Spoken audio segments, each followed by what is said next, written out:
नमस्कार माझ्या प्रिय भक्तांनो, श्री स्वामी समर्थ. हा व्हिडिओ तुमच्यापर्यंत योगायोगाने पोचलेला नाही आहे, कारण जे लोक खऱ्या मनाने स्वामींना शोधत असतात त्यांना स्वामीच अशा वाटा दाखवतात. आणि आज मी जे सांगणार आहे ते ऐकल्यावर तुम्हाला जाणवेल की हा व्हिडिओ आजच या क्षणी तुमच्यासमोर येणं हा निव्वळ योगायोग नव्हता, कारण फक्त काही दिवसांवर गुरुपौर्णिमा येऊन ठेपली आहे. आणि असं म्हणतात की गुरुपौर्णिमेच्या आधी जो भक्त मनापासून स्वामींची आठवण काढतो त्याच्या चरणी लीन होतो. त्याच्या आयुष्यात असा बदल घडतो जो त्यानं कधीही स्वप्नातही पाहिलेला नसतो. म्हणून हा व्हिडिओ शेवटपर्यंत नक्की बघा, कारण शेवटी मी तुम्हाला सांगणार आहे गुरुपौर्णिमेआधी नेमकं काय करायचं जेणेकरून स्वामींची कृपादृष्टी तुमच्यावर कायमची राहील. आणि हो, हा व्हिडिओ आवडला तर चॅनलला सबस्क्राईब करा, बाजूची घंटी दाबा, कारण अशा भक्तिपर व्हिडिओंमधून स्वामी कधी कोणाला काय संकेत देतील हे सांगता येत नाही. आता मला सांगा, गुरुपौर्णिमा म्हणजे नेमकं काय हो, हे तुम्हाला माहीत आहे का? आषाढ महिन्यातील गुरुपौर्णिमेला गुरुपौर्णिमा साजरी केली जाते आणि यंदा ही पौर्णिमा 29 जुलैला येत आहे. या दिवशी आपण आपल्या गुरूंप्रती कृतज्ञता व्यक्त करतो, कारण आपल्या संस्कृतीत गुरु हा देवाच्याही आधी मानला जातो, कारण गुरुच आपल्याला अंधारातून प्रकाशाकडे नेतो. गुरु शब्दाचा अर्थ मुळात असा आहे, गुरु म्हणजे अंधार आणि रू म्हणजे तो अंधार दूर करणारा. आणि आपल्यासाठी दत्तभक्तांसाठी हा गुरु म्हणजे साक्षात श्री स्वामी समर्थ, जे आजही आपल्या भक्तांच्या हाकेला धावून येतात असं लाखो लोक अनुभवाने सांगतात. मंडळी, आता मी तुम्हाला एक गोष्ट सांगते जी प्रत्येक स्वामी भक्ताने ऐकलीच पाहिजे. स्वामी समर्थ हे अक्कलकोट येथे प्रकट झालेले श्री नरसिंह सरस्वतींचेच अवतार मानले जातात. आणि स्वामींनी स्वतः सांगितलं होतं, मी अक्कलकोटातच वास करून राहीन, भिवू नकोस, मी तुझ्या पाठीशी आहे. हे फक्त एक वाक्य नाही आहे मंडळी, हे एक अभिवचन आहे जे आजही इतक्या वर्षानंतरही तितकंच जिवंत आहे. आजही असे कित्येक भक्त आहेत जे सांगतात की जेव्हा त्यांच्या आयुष्यात सगळे दरवाजे बंद झाले होते, कुठूनही आशेचा किरण दिसत नव्हता, तेव्हा त्यांनी फक्त एकच केलं, मनापासून स्वामींचा धावा केला आणि स्वामींनी त्यांना अशा मार्गाने बाहेर काढलं जो त्यांच्या कल्पनेतही नव्हता. कुणाचं गमावलेलं आरोग्य परत आलं, कुणाचा तुटलेला संसार पुन्हा जुळला, कुणाच्या मुलांना अशक्य वाटणाऱ्या नोकऱ्या मिळाल्या. आणि हे सगळं कशामुळे झालं तर फक्त एका गोष्टीमुळे, पूर्ण श्रद्धेने स्वामींना शरण जाण्यामुळे. आणि म्हणूनच मंडळी, गुरुपौर्णिमा हा दिवस साधासुद्धा दिवस नाही. हा दिवस आहे आपल्या गुरूंसमोर, आपल्या स्वामींसमोर स्वतःला पूर्णपणे उघड करण्याचा, आपल्या मनातील सगळ्या तक्रारी, सगळी दुःख, सगळ्या इच्छा त्यांच्या चरणी ठेवण्याचा. कारण असं मानलं जातं की या दिवशी गुरुतत्व नेहमीपेक्षा 1000 पटीने अधिक कार्यरत असतं. म्हणजे जे मागाल ते मिळण्याची शक्यता या दिवशी सगळ्यात जास्त असते. पण मंडळी, इथे एक गोष्ट खूप महत्त्वाची आहे, ती म्हणजे नुसतं गुरुपौर्णिमेच्या दिवशी जाऊन उभं राहणं पुरेसं नाही आहे. त्या आधीचे काही दिवस तुम्ही जर मनापासून तयारी केली, स्वतःला शुद्ध केलं, तरच त्या दिवसाची कृपा तुमच्यापर्यंत पूर्णपणे पोहोचते. तर म्हणूनच मी म्हणते, व्हिडिओ तुमच्यासाठी आत्ताच आला आहे, कारण अजून वेळ आहे तयारीसाठी. चला तर मग आता मी तुम्हाला सांगते गुरुपौर्णिमेआधी नेमकं काय करायचं. पहिली गोष्ट म्हणजे सकाळी उठल्यावर सगळ्यात आधी स्वामींचं नामस्मरण करा. अगदी झोपेतून डोळे उघडल्या मनात एकदा तरी म्हणा, श्री स्वामी समर्थ. यामुळे तुमचा संपूर्ण दिवस सकारात्मक ऊर्जेने भरून जातो. दुसरी गोष्ट म्हणजे दिवसातून एकदा तरी शांत बसून स्वामींचं चिंतन करा. फक्त 5 मिनटं जरी डोळे मिटून त्यांच्या मूर्तीसमोर किंवा त्यांच्या फोटोसमोर बसलात तरी मन शांत होतं आणि नवी ऊर्जा मिळते. तिसरी गोष्ट, या दिवसात शक्य असेल तितकी सेवा करा. म्हणजे कुणाला मदत करा, कुणाला अन्नदान करा, कुणा गरजूची काळजी घ्या, कारण सेवा हीच खरी गुरुभक्ती मानली जाते.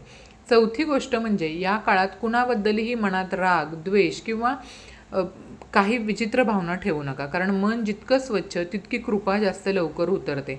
आणि पाचवी गोष्ट, गुरुपौर्णिमेच्या दिवशी शक्य असेल तर उपवास करा, स्वामींची मनोभावे पूजा करा, त्यांना आवडणारा नैवेद्य दाखवा आणि रात्री दिवा लावून त्यांचा आभार माना.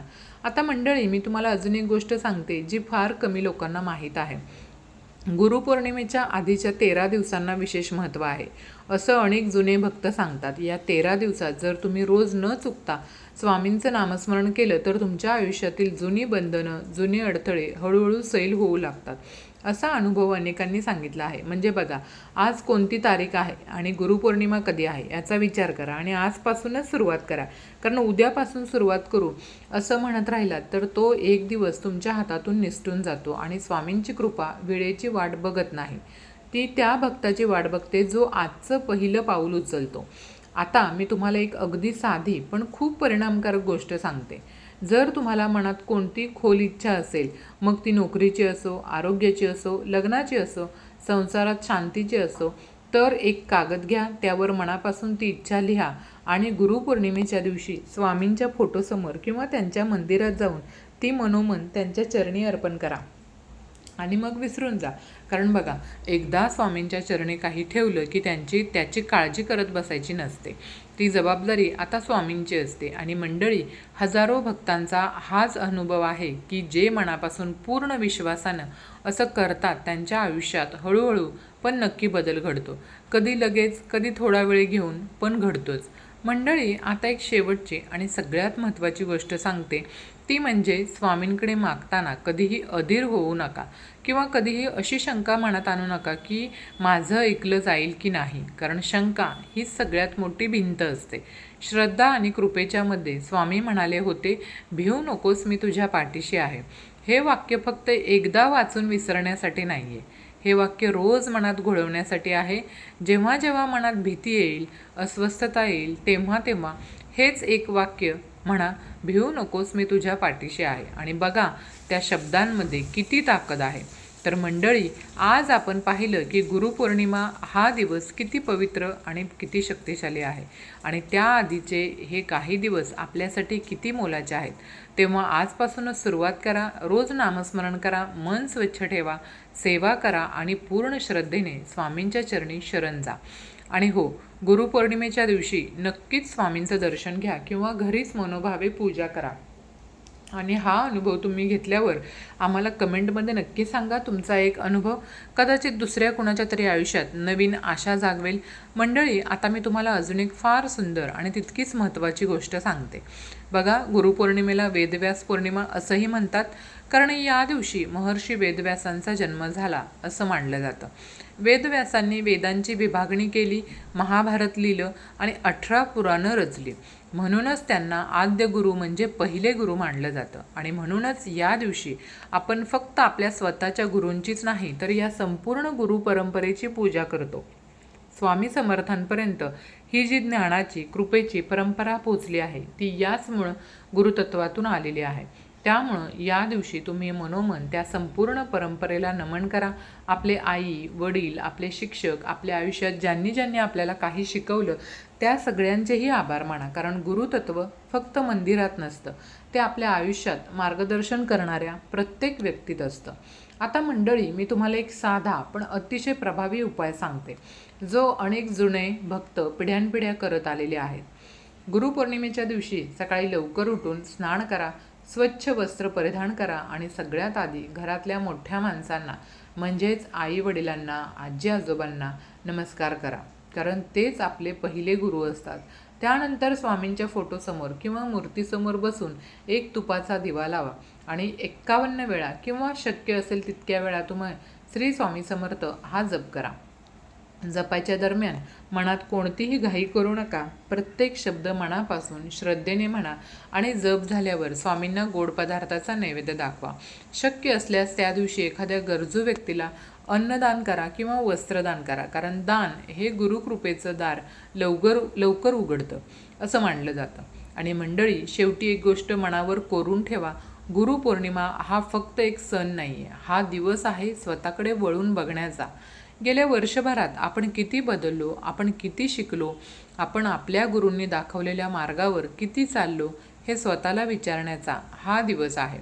आणि जर उत्तर थोडं कमी पडलं ना तरी घाबरू नका. कारण गुरु कधीच आपल्या भक्तांना चुकांसाठी शिक्षा करत नाहीत. गुरु फक्त एकच अपेक्षा ठेवतो, ती म्हणजे शरणागती आणि प्रामाणिक प्रयत्न. तेव्हा या गुरुपौर्णिमेला मनापासून संकल्प करा की यापुढे रोज थोडं तरी स्वामींचं स्मरण करत राहीन, थोडी तरी सेवा करत राहीन आणि बघा, हळूहळू तुमचं संपूर्ण आयुष्य कसं बदलत जातं ते. श्री स्वामी समर्थ. श्री स्वामी समर्थ. हा व्हिडिओ आवडला असेल तर लाईक करायला विसरू नका, चॅनलला सबस्क्राईब करा आणि हा व्हिडिओ जास्तीत जास्त लोकांपर्यंत पोहोचवा, कारण कदाचित हा व्हिडिओ कुणाच्या तरी आयुष्यातील